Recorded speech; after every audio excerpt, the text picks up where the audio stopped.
political party. Vana veZimbabwe vari kuti takumbirawo, tateterera, tataura. Hatichada. Hatichadya.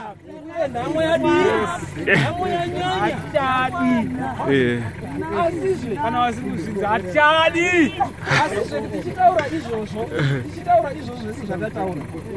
Ngatingokurudziranai kuramba tichienda kunorejista kuti tivhote. Because kana ivo vakuru vemakwata vanopikisa vachatinzwa chete kuti wabatana. Asi kana wabatana isu tinofanira kunodii? Ende ngativataurire kuti hatisi kudaro rwendo runo hatisi kuvhotera MDC, rwendo runo hatisi kuvhotera Revival, rwendo runo hatisi kuvhotera Zim, tiri kuda kuvhotera bato rimwe chete richange richipikisa.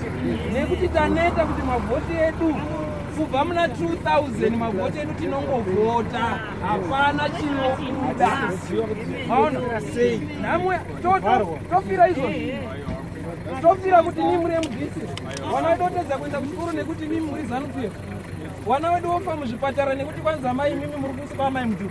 Kotadii kungobatana sawana weZimbabwe. Kotadii kutaura nevoice rinoti. Wabereki inini ndakazi tisu takanzi mabond vamwe varipo pano. Takabarwa hondo yacho yapera. Atiziwe tainzwa imini muchitiudza asi makatiudza zvamairwira.